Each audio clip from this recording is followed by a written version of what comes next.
Yo, what's going on? It's CRZFawkz. And as we know, I produced 3 songs on Ontario Trapstars. And today I'm about to break them all down. So basically, one other beat on this EP was made by Legoland, who was the GOAT. Produced a whole track, the longest track, 5 minutes, and that was lit. But I produced 3 other songs. Obviously, tracks mixed by Top Hat. Shout out the GOAT. They killed that freaking mixing, bro. But we're going to get on to my beats that I made for it, because this was like early production that I made the beats. I'm pretty sure. So the first track on the EP, I'll do them in order of tracks. I probably didn't make them in order.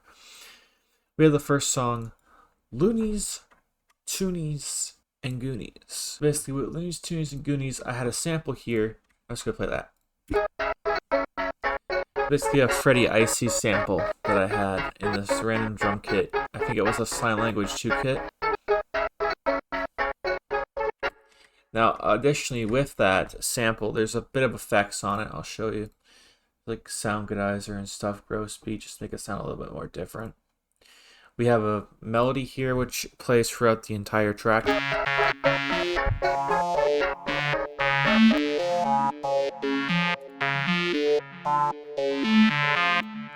And with that, at the start, we have an 808 here, which is just a Uzi Vert random freaking 808 with like sausage fan, or put to like a little bit, let's just see what that sounds like. It's a very bumping 808, as you can see.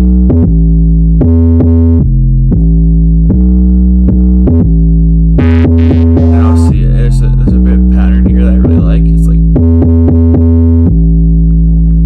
and after that, we have some drums, which I'll just enable the 808 for this one. So the drums go like this. It's basically just sound effect, or just clips with like some effects thrown on them. And actually 808 pattern and add some drums to the mix. And with the melody, kind of like this. I find it's a really cool pattern, and also it's basically them being every half beat except for when there's like a 4 count, which I really like the idea of, because I like beats that do like 4 counts and there's no clap and shit. I like it. And the song goes from the beat and like here, basically there's different patterns each verse. So when the verse comes in again, it goes like this, so that it adds a little bit of variety with every note.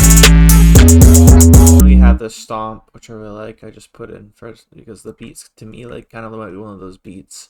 There's also a riser as well. Let's go into the next verse part. And obviously, there's some kicks there, a crash to add some random. And yeah, basically after the last hook, that's the base of the beat. There's like a few like risers and stuff, and there's this sound, like putting it in like a blaster sound.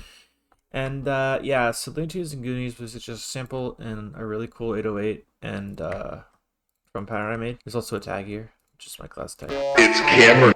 I made it cut off because it's funny, because my verse starts immediately in the song. Basically, that's Looney Tunes and Goonies. It took a good like 50 minutes, I'd say, because I was really making the drum pattern perfect. But yeah, it's one of my favorite songs on there. Honestly, all the songs are my favorite, but that one was really fun to make. Now for the second one, we got Ketchup, which is the second one I made. And it's actually really interesting. So this one's more of a dance-oriented beat. I could argue it's dance pop, even though it's kind of like boom bap kind of drums that I used. But it starts off with just the drums, and they have a cool effect on them. They have some drip, and which is lo-fi, Kylie's drip, and some EQ like old telephone.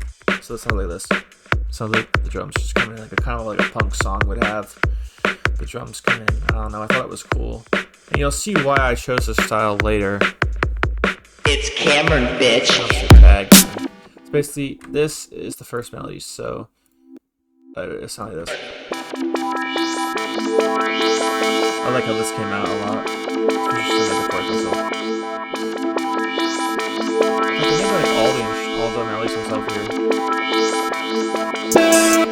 Basically, after the drums, there's like, this melody before the guitar comes in. And there's also like a square synth here, so like. And there's the guitar. which is actually way too loud in this project. When Top Hat mixed it, they actually fixed it a bunch because I sent the beat on its own, like it actually made it quieter. But in here, it's pretty loud. I really should turn it down. That was the only problem with me mixing the song. I could not get it right, but I liked it. This other synth here, and the drums that come in I just sound like this, and there's no 808 by the way, because I don't know, I just didn't put it. I thought there was enough drums, but why I think it's dance, because it's got the dance tabs and stuff. Actually, yeah, it's pretty well danced. Basically, after that we have just the drums, which come in here with the synth, so that it adds a little bit of, you know, it's more than just the drums going again. This is when the bikes first would come in. And here there's more drums, and basically, yeah, there's this part, which is like the end of the bike first. And I would come in here. And then this is when Koffdrop would come in, and basically all the verses pretty much start off with that, except for mine. And sometimes the chorus ends like this. It's a little bit of a 4 count. Both start at the end. I really like that. And yeah, it's basically the most dancey beat on the album, because it's not even trap. And yeah, most of the album's trap except the song, which is kind of interesting. Or the EP, sorry. So that's basically the entire beat. It's just a nice little dance groove and some rock or punk rock kind of stuff, I guess, especially the drums. The guitar's just any overdrive guitar. I do like this beat though. I'd say it's pretty fire. If I say so myself, I'm definitely not biased. We're gonna go to the last song that I produced, which is There's a Hippo in My House, which is arguably the best song on there, in my opinion. I really like this one. This one got a music video because it's my favorite. I didn't know about this or Catch Up, but I think this one's my favorite. Lynch Tunes is kind of up there too. But as you can see, this one has a sample. So I'm going to show it. Obviously, that one had a sample. It was more royalty-free, random sample from a drum kit. This is the sample. So it's basically Surrender by Cut Close, which is a group with Athena Cage, who was on that one. She was on that Keith Sweat song and later got signed by Keith Sweat. And her group made this album, which I sampled in the song, the Surrender track, which Knowledge also sampled and kind of inspired me to flip it myself. So basically, this is the sequences that I sampled. Very chopped, I want to really sound barely in the beat. Then we have like a synth or keys. It's basically like some keys and strings type thing. But I think it really matches with the beat though, or the sample. Obviously some snares in my tag, which are self-explanatory. I basically put like a Tommy thing, or a Tom. It's Cameron, bitch. As you see, they come into the beat later. If they expand too, that's the other melody. I think it's a square synth again, or like a cheap lead. I think it's the cheap lead.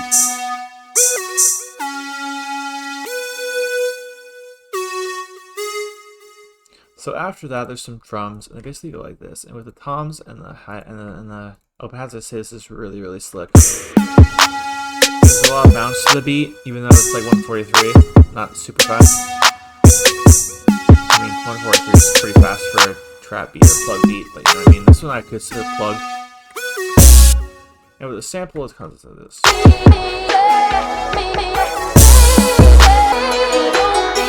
The melodies create, to me, a great contrast. Basically, the 808, it goes like this. I really like the snare, the 808 pattern here. Let's just show it here. There's a lot of bounce, but it matches the kicks a lot. And yeah, it is just a Zay, but it goes a long way. And that's kind of beat in my opinion. It's basically like a jug 808 that Mexico drill would use or something. That was kind of the vibe I was getting. I use a lot of Mexico drill kind of drums, or not really, but I was using that vibe. You know, there's like BWB and shit in here. It's all kinds of stuff. And yeah, it's like literally like a plug beat, but I didn't use any like my plug beat that I used to use.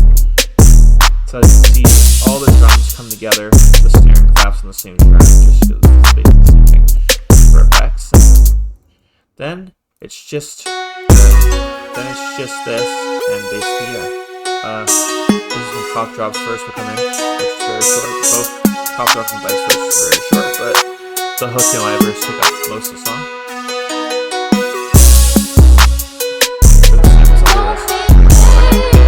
And there's this part which I really like. It's when the hook comes back in. This is when the hook comes back in, and there's a nice pattern. This is when Bike would come into the song, which he actually has the sample behind his verse.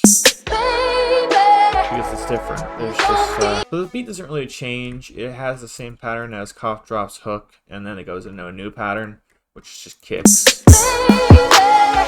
And like with a lot of reverb, because the sample drowns it out with the reverb anyways, so I found it was sounding good. And at the end there's some toms. They also appear at the start, but less of them. And that's basically all this one is. It's basically just a nice little plug beat. You know, this was another Ontario Trapstars production. I'd say this EP was well received for a reason. I put a lot of work into these beats. It all came together nice. The Top Hat mix, the Legoland verse.